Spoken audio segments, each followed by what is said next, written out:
Guys, मेरा नाम है स्पर्श और आप देख रहे हैं मेरा चैनल स्पर्श के बाद हम लोग बायोलॉजी शुरू करते हैं। तो आज हम लोग बायोलॉजी पढ़ेंगे। बायोलॉजी, देखिए मेरा राइटिंग खराब है इसलिए आप लोग थोड़ा इग्नोर करिएगा। तो देखिए, बायोलॉजी के जनक यानी कि फादर ऑफ बायोलॉजी किसको बोला जाता है? अरस्तु को बोला जाता है। किसको बोला जाता है? अरस्तु को बोला जाता है फादर ऑफ बायोलॉजी। ठीक है, देखिए हम लोग बायोलॉजी को दो भागों में बांटते हैं। एक हो जाता है आपका जूलॉजी और एक हो जाता है बॉटनी। तो देखिए, पहले के समय में क्या होता था, पहले के जो वैज्ञानिक लोग थे वो समझते थे कि खाली हम ही लोग तो है ना एक जीव जंतु है, जैसे कि पेड़ पौधे भी लिविंग थिंग है, आप लोगों को पता है। तो पहले में था, पहले खाली बायोलॉजी में हम लोग जूलॉजी होता था, बॉटनी होता नहीं था। मतलब कि पेड़ पौधे के बारे में उन लोग को लगता था कि पेड़ पौधा जीवित नहीं है, वो लोग मतलब उसको इग्नोर करके चलते थे। तो फिर है ना बॉटनी को भी जोड़ लिया गया। तो जूलॉजी का जनक भी किनको बोला जाता है? जूलॉजी का जनक भी अरस्तु को बोला जाता है। जूलॉजी का भी जनक किसको बोला जाता है? अरस्तु को बोला जाता है। लेकिन तब बॉटनी आ गया तो बॉटनी के फादर थियोफ्रेस्टस, किनको बोला जाता है? थियोफ्रेस्टस। तो ठीक है, यहाँ तक समझ में आ गया। अब हम लोग क्या समझते हैं, अब हम लोग बायोलॉजी शुरू करते हैं। तो पहले इसे मैं रेड कर देता हूँ।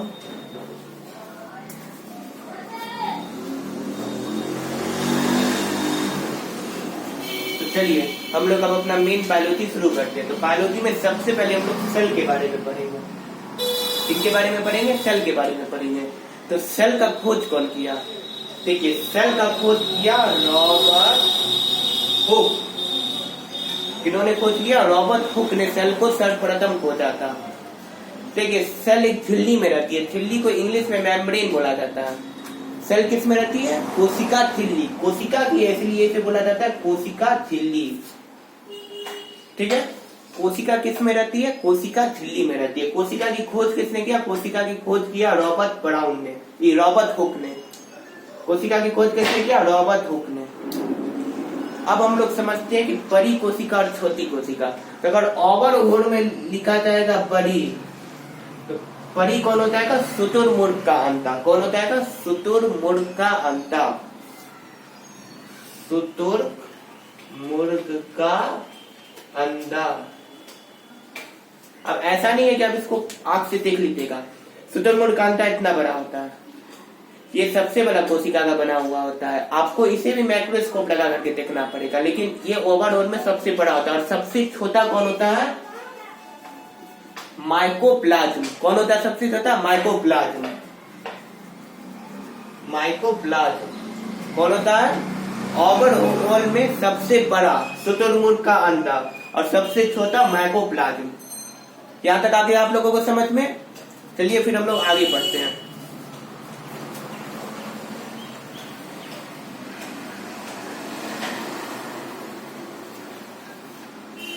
थोड़ा सा बोध मार्कर और बोध दोनों थोड़ा खराब है, इसीलिए लिख नहीं रहा है, तो आप लोग इसको थोड़ा इग्नोर करके चलिए। तो हम लोग आ जाते हैं, सेल की खोज किसने किया? रॉबर्ट हुक ने किया। किसने किया? रॉबर्ट हुक ने। सबसे बड़ा सेल किसमें होता है? ओवरऑल में शुतुरमुर्ग का अंडा। और सबसे छोटा किसमें होता है? माइकोप्लाज्म। अब हम आ जाते हैं सेल में।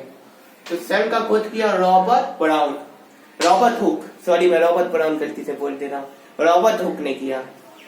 देखिए, इन्होंने तो सेल की खोज किया ना, वो मरा हुआ सेल था, मतलब मृत कोशिका की खोज किसने किया? तो रॉबर्ट ब्राउन। समझ रहे हैं? मृत कोशिका की खोज रॉबर्ट ब्राउन ने किया। अगर आपसे पूछेगा कोशिका की खोज किसने किया, मरा हुआ की चिंता हो, खोज तो रॉबर्ट हुक ने किया। मैं अगर रॉबर्ट ब्राउन बोलते रहा तो माफ कर दीजिए। रॉबर्ट हुक ने किया कोशिका की खोज। लेकिन अगर आप लोगों से पूछेगा चिंता कोशिका की खोज किसने किया, तो वो होगा एंटोनिन वाक लीवेनहॉक। आप लोग लीवेनहॉक क्या कीजिएगा? चिंता कोशिका लीवेनहॉक। किन्होंने खोज किया? लीवेनहॉक ने खोज किया चिंता कोशिका की। लेकिन मृत कोशिका किसने किया? रॉबर्ट हुक ने किया। लेकिन चिंता कोशिका चिंता कोशिका की खोज किया आपको लीवेनहॉक। ठीक है, देखिए लीवेनहॉक। अब हम आपको याद करा देते थे कि हम लोग हुक से किसी छोटी चीज को पकड़ते हैं। तो रॉबर्ट हुक और लिवन मतलब चिंता है, कोई चीज अगर लिविंग थिंग, जिंदा है वो, जैसे हम हो गए, आप हो गए, पेड़ पौधे हो गए, जैसे ये लिवन ऑफ, बड़ा ही आसान है। अब हम लोग किस में आ जाते हैं, अब हम लोग आ जाते हैं सेल में। तो सेल में अब हम लोग आ जाते हैं, तो देखिए सेल के अंदर पाया जाता है माइटोकॉन्ड्रिया। क्या पाया जाता है, देखिए 66 तरह के इसके अंदर कोशिकांत होते हैं, मतलब सेल के अंदर के सेल का पार्ट। जैसे हम लोग के अंदर क्या होता है, लीवर होता है, हार्ट होता है, लंग्स होता है, ब्रेन होता है, और से कोशिका है। Smallest unit in our body is known as cell. हमारे शरीर की सबसे छोटी इकाई को कोशिका कहते हैं। देखिए अगर आप सबसे छोटा पदार्थ बोलेगा तो वो तो परमाणु यानी कि एटम, समझ रहे हैं। लेकिन शरीर बॉडी, ह्यूमन बॉडी या ह्यूमन बॉडी का लिविंग थिंग का सबसे छोटा यूनिट क्या है, सेल है। सेल का खुद कितने किया, मतलब सेल के अंदर, सेल किस झिल्ली में रहती है, कोशिका झिल्ली में रहती है। सेल के अंदर क्या पाया जाता है, माइटोकॉन्ड्रिया। क्या पाया जाता है, माइटोकॉन्ड्रिया। माइटोकॉन्ड्रिया का खोज कौन किया था, अल्टमैन। माइटोकॉन्ड्रिया की खोज अल्टमैन ने किया। ठीक है, यहां तक। माइटोकॉन्ड्रिया के अंदर ऐसी संरचना पाई जाती है, इन्हें हम क्रिस्टी करते हैं। क्या कहा जाता है, इसे क्रिस्टी कहा जाता है। माइटोकॉन्ड्रिया के आंतरिक संरचना को क्रिस्टी कहा जाता है। माइटोकॉन्ड्रिया की खोज किसने की, अल्टमैन ने की। माइटोकॉन्ड्रिया के आंतरिक संरचना को क्या बोला जाता है, क्रिस्टी बोला जाता है। माइटोकॉन्ड्रिया को पावर हाउस ऑफ सेल बोला जाता है, मतलब शक्ति की कोशिका का किसे बोला जाता है, तो माइटोकॉन्ड्रिया को बोला जाता है। माइटोकॉन्ड्रिया के साथ होता क्या है, मैं आपको बताता हूँ। पावर कैसे बनता है, एनर्जी कैसे बनता है। तो हम लोग श्वसन लेते, सांस में ले रहा हूँ तो आपको बोल रहा हूँ, तो मैंने तो सांस लिया, ये सांस गया कहाँ, वो तो मैंने समझा कि नासा क्षेत्र, नासा कपाट, फायरिंग्स, लैरिंग्स, ट्रैकिया, उसके बाद पोनकाई, पोनकियोलेस, उसके बाद एल्वियली, वहां पर खून आया, उस खून के अंदर था हीमोग्लोबिन। हीमोग्लोबिन क्या करता है, तो ऑक्सीजन को ले जाता है, ऑक्सीजन को वो सेल में लेकर के जाएगा। सेल में कहा, माइटोकॉन्ड्रिया में। माइटोकॉन्ड्रिया में क्रेब्स चक्कर चलेगा, क्रेब्स साइकिल। कौन साइकिल चलता है इसके अंदर, क्रेब्स साइकिल। कैसा होता है, वाटर साइकिल। पानी पाप बना उड़ा, पातर हुआ, फिर ठंडा होकर के नीचे आ गया, तो उसमें बना जाता है वाटर साइकिल। लेकिन माइटोकॉन्ड्रिया में क्या कहते हैं, क्रेब्स साइकिल। क्रेब्स साइकिल का खोज क्रेब्स नामक वैज्ञानिक ने किया था। माइटोकॉन्ड्रिया की खोज किसने किया, क्रेब्स नामक वैज्ञानिक ने, और इसके अंदर क्रेब्स साइकिल चलता है। क्रेब्स साइकिल से 38 एटीपी मिलता है। एटीपी का फुल फॉर्म होता है एसिडिनोसिन ट्राइफॉस्फेट। 38 एटीपी मिलकर के एक ग्लूकोज बनता है, और एक ग्लूकोज में 4.2 किलो कैलोरी होता है। हम लोग को पूरे दिन, जैसे मैं चल रहा हूँ ना, मैं मेरे अंदर एनर्जी है, मैं खाया हूँ, मैं ऑक्सीजन ले रहा हूँ, तो यहाँ पे मेरे अंदर भी क्रेब्स साइकिल चल रहा है। माइटोकॉन्ड्रिया, माइटोकॉन्ड्रिया का सेल, हम लोग का पूरा शरीर आप देख रहे हैं, ये सेल का बना हुआ है पूरा शरीर। कैसे बनता है, जैसे ये लकड़ी है ना, ये लकड़ी, एक दिन ये पेड़ होगा कि नहीं होगा, तो इसके अंदर भी सेल था, लेकिन अब वो सेल मर गया। वो सेल अब क्या हो गया, मर गया है। और ये लकड़ी सूखा हुआ है, मतलब कि वो पूरा सूख करके अब खत्म हो गया, खाली वो बचा हुआ है, इसलिए ये लकड़ी है। समझ आए आप मेरी बात को। तो 38 एटीपी मिलकर के एक ग्लूकोज बना। 2,500 मतलब 2500 ग्लूकोज हम लोग को चाहिए एक दिन काम करने के लिए। अगर हम लोग चार को खजूर के अंदर बहुत सारा होता है ना, शुगर होता है, शुगर की मरीज को नहीं खिलाना चाहिए खजूर। अगर हम लोग 4 खजूर खा लेंगे तो इतनी एनर्जी मिल जाएगी कि पूरा दिन काम कर सके आराम से। उसके अंदर ग्लूकोज बहुत मिलता है। ग्लूकोज किसको बोला जाता है, मीठा चीज, चीनी ले लीजिए, शक्कर ले लीजिए, ग्लूकोज है वो। देखिए वो अलग टॉपिक है, तब मैं विटामिन पढ़ाऊंगा तो फ्रुक्टोज क्या होता है, सुक्रोज क्या होता है, वो सब बताऊंगा आपको उस समय में। अभी आपको फोकस किस पे करना है, सेल पर। तो सेल की आंतरिक संरचना को क्या बोला जाता है, क्रिस्टी बोला जाता है। सेल की खोज किसने किया, अल्टमैन ने किया। किसने किया, अल्टमैन ने किया। इसके अंदर साइकिल करता है, वो साइकिल का क्या नाम है, क्रेब्स साइकिल। क्रेब्स साइकिल का खोज किसने किया, क्रेब्स नामक वैज्ञानिक ने। कितनी एटीपी मिलकर के एक ग्लूकोज बनता है, तो 38 एटीपी मिलकर के एक ग्लूकोज बनता है। एटीपी का फुल फॉर्म क्या होता है, एडेनिनोसिन ट्राइफॉस्फेट। ठीक है, एक ग्लूकोज में कितना होता है, एक ग्लूकोज में कितना कैलोरी होता है, तो 4.2 किलो कैलोरी होता है एक ग्लूकोज में। पूरा शरीर, पूरा दिन काम करने के लिए शरीर को कितना ग्लूकोज चाहिए, 2500 ग्लूकोज चाहिए। ठीक है, इतना आ गया समझ में। अब हम लोग आ जाते हैं यहाँ पर गोल्गी बॉडी। क्या इसको बोला जाता है? Golgi body. Golgi body, Golgi body का खोज गोल्गी नामक वैज्ञानिक ने किया था। ये गोल्गी बॉडी होता क्या? जैसे मैं अभी बोल रहा हूँ तो मेरे पैर में भी तो बन रहा है, मैं तो काम किया कर रहा है, ग्रेप्स अगर कर रहा है, ऑक्सीजन जा रहा है, मैं खाया हूँ, तो मेरे अंदर तो अभी एनर्जी बन रही है, लेकिन मेरे मुंह को अभी चढ़ हुआ था, क्योंकि मैं आप लोगों को बता रहा हूँ। तो ये मेरा जीभ चढ़ रहा है, मुंह ऊपर नीचे हो रहा है, तो मेरे मुंह को अभी चाहिए सबसे ज्यादा पावर, एनर्जी चाहिए। तो वो एनर्जी कौन लाएगा? तो वो लाएगा गोल्गी बॉडी। गोल्गी बॉडी क्या करता है? जितना भी, देखिए आदमी को आप देखे होंगे, कोई आदमी अगर हाथ, अगर ये हाथ पे काम कर रहा है तो पड़ता है पूरा शरीर तक, यानी पूरा शरीर क्यों थका? गोल्गी बॉडी क्या किया? पूरा शरीर से एनर्जी को लिया और उस अंग में ट्रांसफर किया, ताकि उसका यूज हो रहा है। समझते हैं आप लोग बात को? तो गोल्गी बॉडी का खोज किसने किया? गोल्गी नामक वैज्ञानिक ने किया। अब हम इसके बाद आ जाते हैं ईआर। ईआर का क्या होता है फुल फॉर्म? Endoplasmic reticulum. क्या होता है ईआर का फुल फॉर्म? Endoplasmic reticulum. क्या बोला जाता है? Endoplasmic reticulum. इसके देखिए ये एक्चुअली होता क्या है, देखिए मैं अभी इस घर के नीचे में हूँ, तो इस घर में बहुत सारा दिया हुआ है, पिलर दिया हुआ है, बीम दिया हुआ है, जिसके ऊपर ये घर करा है। मैं कैसे करा हूँ, आप कैसे करे हैं, वो कैमरा कैसे करा है, सब में वो मतलब कि जैसे हम लोग का शरीर कंकाल के ऊपर करा है, तो वैसे ही सेल है, तो सेल पिचक नहीं था, इसलिए सेल अगर कुछ रहेगा तब ना सेल नहीं पिचेगा, तो बीम की तरह होता है। सेल का बीम आप इसको बोल सकते हैं, पिलर बोल सकते हैं। इसको बोला जाता है एंडोप्लाज्मिक रेटिकुलम। क्या बोला जाता है? Endoplasmic reticulum. एंडोप्लाज्मिक रेटिकुलम दो तरह का होता है, एक होता है रफ और एक होता है स्मूथ। कौन कौन होता है? रफ और स्मूथ। रफ में क्या होता है? रफ पे प्रोटीन बनता है। क्या बनता है? प्रोटीन। और स्मूथ पे बनता है फैट। तब सेल चैप्टर खत्म हो जाएगा ना, तो हम लोग टिश्यू पढ़ाएंगे। टिश्यू बहुत छोटा सा टॉपिक होता है, एक क्लास में वो पूरा अच्छे से खत्म हो जाएगा। देखिए हम लोग अभी आपको सेल पढ़ा देते हैं, फिर टिश्यू पढ़ा देंगे, उसके बाद हम आप लोगों को 206 कहाँ होती है पूरा आपको याद करा देंगे। उसके बाद हम आपको ब्रेन पढ़ाएंगे, और ब्रेन के बाद फिर हम लोग आगे की तरफ चलेंगे कि श्वसन कैसे होता है। फिर हम लोग आग के बारे में पढ़ेंगे, पूरा शरीर के बारे में भी पढ़ना है, बहुत पढ़ना है, लेकिन आप लोग बहुत इजी होकर के पढ़िए, कोई टेंशन लेने का जरूरत नहीं, आराम से पढ़िए, पूरा याद हो जाएगा। ठीक है, आगे बढ़ते हैं। तो कहाँ पढ़ते हैं? ईआर। तो ईआर क्या होता है? एक रफ होता है, एक स्मूथ होता है। तो रफ में क्या पाया जाता है? देखिए रफ होने का कारण क्या है?